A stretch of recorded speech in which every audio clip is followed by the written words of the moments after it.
An 8-year-old boy from Guatemala has died in United States government custody. Immigration authorities. It is the second time this month an immigrant child has died while being detained after crossing the United States-Mexico border.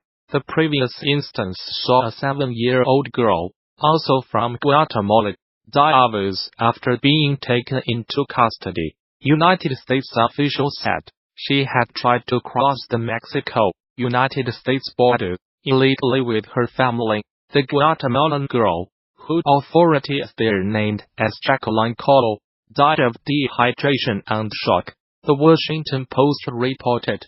Border officials were quoted as saying she had not had food or water for several days.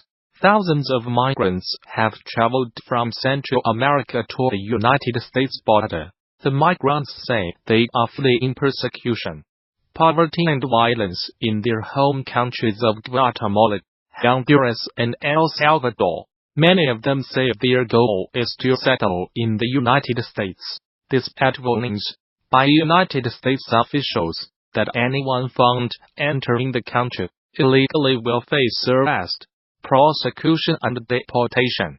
The boy died shortly after midnight on Christmas Day, United States Customs and Border Protection said. In a statement, the agency said the 8-year-old had displayed signs of potential illness. On Monday, it reported that he and his father were taken to a hospital in Alamogordo, New Mexico, where the boy was diagnosed with a cold and a fever, given prescriptions for amoxicillin and ibuprofen, and released on Monday afternoon. He returned to the hospital on Monday evening after he began vomiting, and died there just hours later. The statement added, the agency said the cause of death had not been determined, and that the Department of Homeland Security's Inspector General and the Guatemalan government had been notified. It's been running high since the arrival of thousands of migrants in recent weeks. Last month, United States border agents used tear gas on a crowd of migrants, including children, trying to cross the border. The agents said that personnel had been assaulted and hit by stones. However, critics accused the Trump administration of a draconian response, while Mexico demanded an investigation into the incident. The migrants have traveled in large groups, dubbed caravans, far more than 000 km 500 miles from Central America. Among them are many families with young children. President Donald Trump has vowed to keep each migrant on the Mexican side of the border until courts have decided their cases, meaning some face a long wait. They have been spending time in temporary shelters in the Mexican border city of Tijuana and in Mexicali, 180 kilometers to the east. The United States military says it has killed 62 fighters from the Islamist group Al-Shabaab in 6 airstrikes in Somalia. 4 airstrikes on Saturday killed 32 militants, and a further 2 on Sunday killed 28. It said in a statement, "These were the deadliest air attacks in Somalia since November 2017, when the United States said it had killed 100 militants."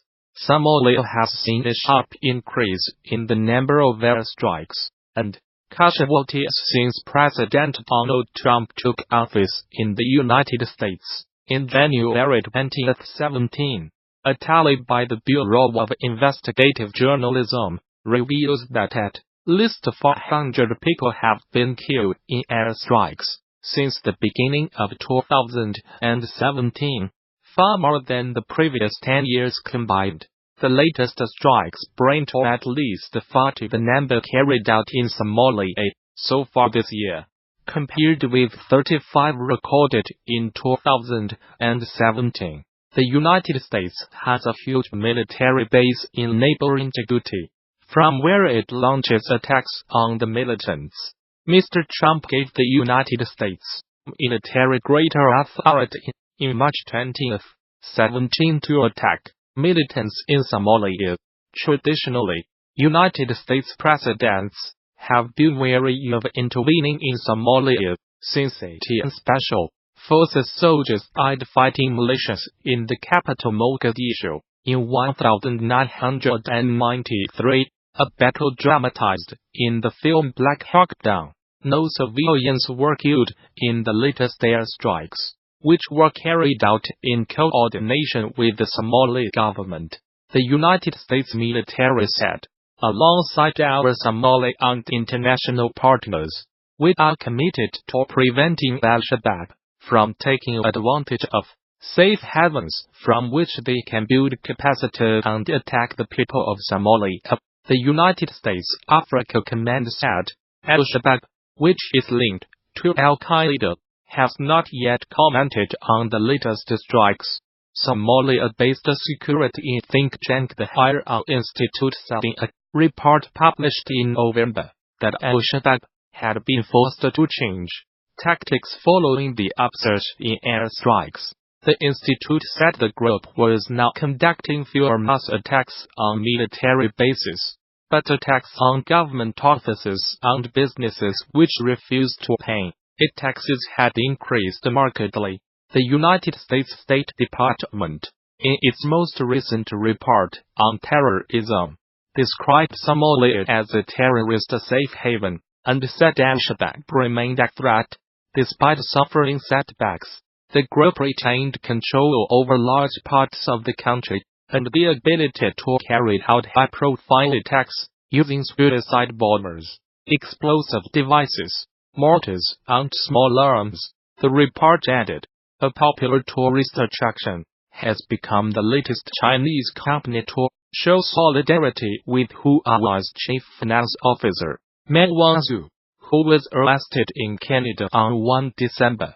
Shannon Mountain Scenic Park, in eastern Hainan province said it would waive the $9, 65 yuan, ticket fee for anyone carrying a Huawei phone. Ms. Mann, who was given bail in Canada, faces extradition to the United States on charges of breaking Iran sanctions. Her case has upped tensions with China. Use Huawei phones. Shoot grand photos on the mountain. A notice on the Shannon Park's social media account said, "We wish friends around the world who support Huawei's success and bliss." The offer would last until 29 December, the South China Morning Post reported, but it was met with some criticism among China's social media users, who claimed it was discriminatory. Huawei phone owners are being offered other enticements too. They can get a 20% discount at a border in Beijing. Seen in Beijing, bring a Huawei phone and get 20% off. Similar to this story we covered yesterday. https://QUXL19YPQLPIC. Twitter.com Sokolov. End of Twitter post by @LuOceanG. At least one firm has threatened to penalize anyone buying Apple products. A few days ago, Manpad Shenzhen-based LED display manufacturer offered subsidies to any employees buying Huawei phones. It also pledged to fine anyone who bought an Apple iPhone. United States prosecutors alleged Ms. Mann 46 used the Huawei subsidiary called Skycom to evade sanctions on Iran between 2009 and 2014. They also alleged she publicly misrepresented Skycom as being a separate company from Huawei, and that she deceived banks about the true relationship between the two companies. Ms. Mann, who is the daughter of Huawei's founder, has denied any wrongdoing and said she will contest the allegations. Life of Huawei's high-flying heiress. The United States has been investigating the Chinese telecoms giant, the world's second-largest smartphone maker, since 2016, believing that it used Skycom to bring United States manufacturing equipment and millions of dollars in transactions to Iran in violation of sanctions. Ms. Man's detention comes amid an increasingly acrimonious trade dispute between Washington and Beijing. China is angry at her detention, saying she has not violated any laws. Beijing has threatened severe consequences unless Canada releases the executive. Since her arrest, 2 Canadians, a former diplomat and a businessman, have been detained in China on suspicion of harming national security. United States President Donald Trump said last week that he might intervene in the United States Justice Department's case against Ms. Man if it would serve national security interests. I'll help achieve a trade deal with China if I think it's good for what will be certainly the largest trade deal ever made, which is a very important thing. What's good for national security? I would certainly intervene if I thought it was necessary, he told Reuters news agency. Canada reacted by urging Mr. Trump not to politicize the situation.